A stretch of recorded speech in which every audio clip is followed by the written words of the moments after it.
Hi, I just want to make a quick intro for the video you're about to see. If you haven't heard, I've been doing live presentations around here in South Jersey relating to game design in the industry for people who are either interested in getting into the industry or are interested in learning more about design and the history.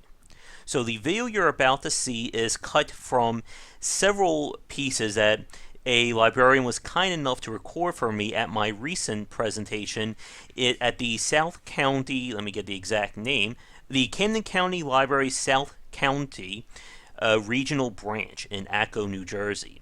So I've done a few presentations around here, but this was the first one we were able to actually get a good recorder and not using my less than adequate cell phone. So I hope you enjoy this, and I would like to thank the great folks at the Camden County Library System here in New Jersey for allowing me to come and speak at their libraries. And if you would like me to do one of my presentations, be sure to get in touch with me. Right now I have a guide that lists all the presentations as well as who they're aimed for. And basically, they can work in just about any public space. So I hope you enjoy seeing me, I guess, away from this lovely setting here.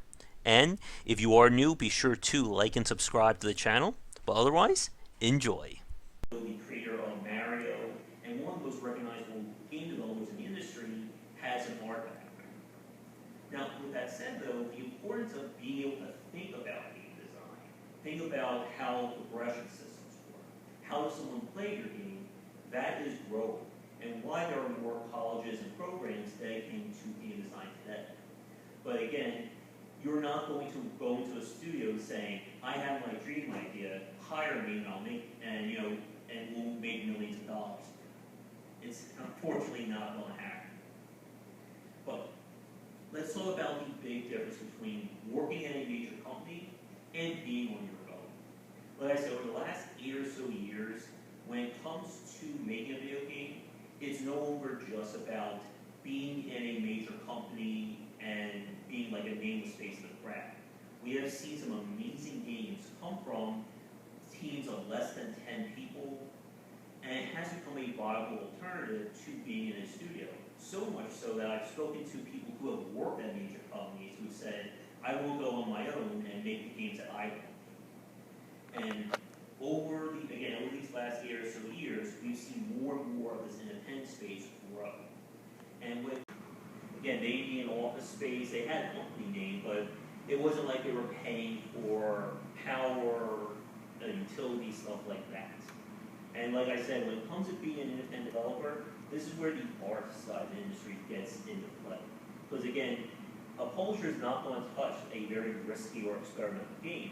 But if you have 3 people who are really passionate, you can make that game. And here are some examples of some very big name independent games that have been released over the last few years.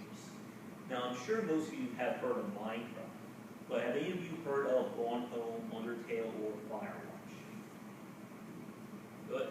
And again, these are games that they are very popular, very emotionally driven, and no publisher in their right mind would have ever thought about developing these games. But the people who wanted to make them, just, again, they dedicated themselves to getting these games out there, and they were rewarded for it. With that said, though, one of the things I have certainly learned from talking to so many developers over the last 4 years is that there are some major downsides of being on your own. The first one, of course, is obvious. Who's paying for this game? Most independent developers don't have a publisher. They don't have someone providing daily or even monthly funding on this game. And it will usually be supported by themselves or again by a crowdfunding project. But again, that is a fixed amount. If they run out of money, they can't go to someone and say, hey, we need another $200,000, can you help us finish this game?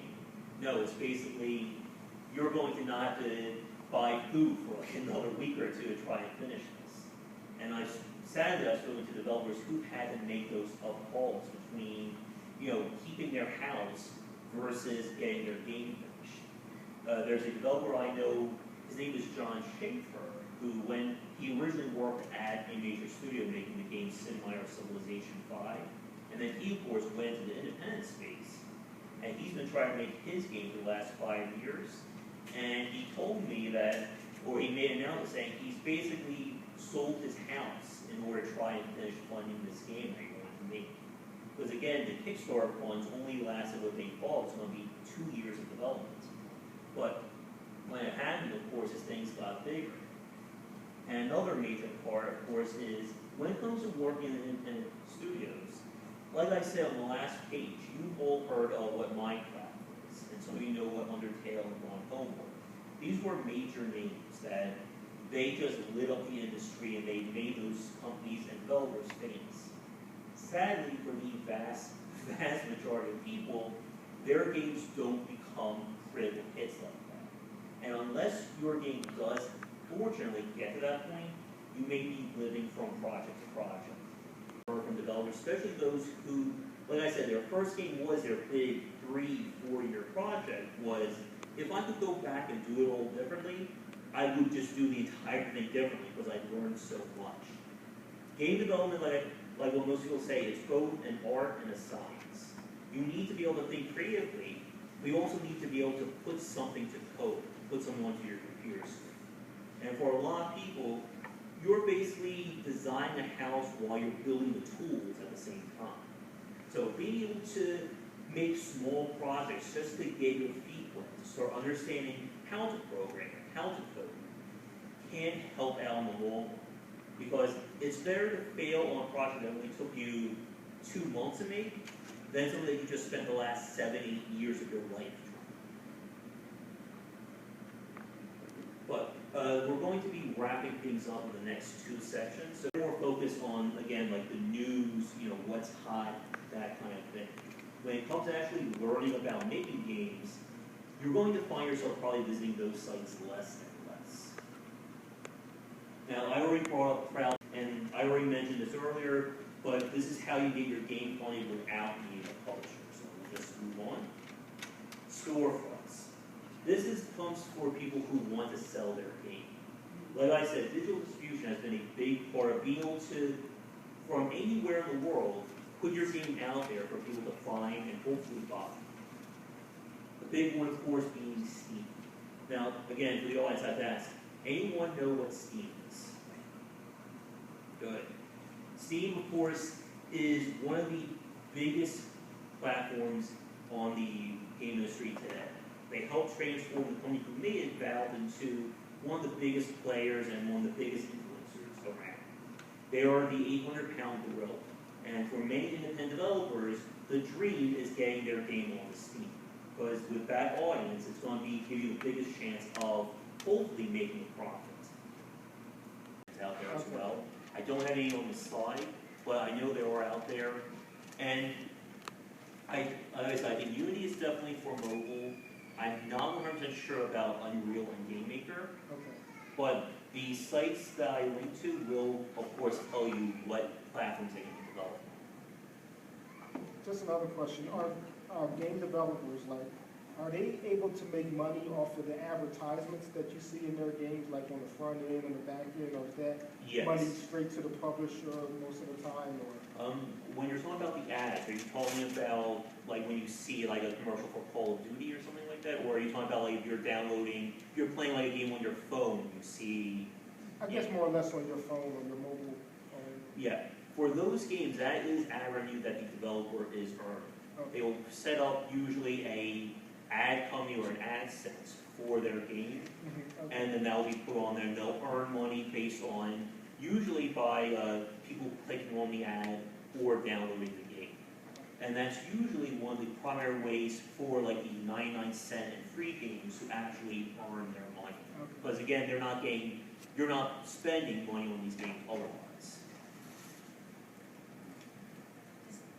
Based on that, a lot of the free games I've seen now give you like extra bonuses in your game if you click on it and watch a video. So that's their way of earning more money is, when you finish a level, they'll say, well, click on this to earn more stars, and watch a competitor's or another advertisement, and now they've just earned that kickback. Definitely. Right. Yeah, the ad side of things when it comes to mobile development, that's another presentation easily to go over. But the idea of trying to earn money through that kind of monetization, they've been trying to experiment with things for the last few years. Originally it was just, click on this ad. Now it's watching video will give you a bonus level, or will give you bonus resources. And of course, as long as that video is being watched or that ad is being clicked on, they will earn some proceeds of that. Thank you so much for watching this video. If you enjoy it, be sure to like and subscribe to the channel, and of course share with your friends. It always helps out. For daily posts on all manner of game design and industry topics, check out game-wisdom.com. To support the site and everything that I do, be sure to check out the Patreon campaign. If we can hit goals, it will mean more content for everyone to enjoy, and I'll be able to support myself and my household. If you want to follow me, you can find me on Twitter at GWBycer for updates throughout the day and random thoughts from me. And lastly, you can find me on Twitch right over there at GWBycer for daily streams most nights around 10 Eastern. Thanks again for watching the video, and be sure to check out more great content coming to the Game Wisdom channel real soon.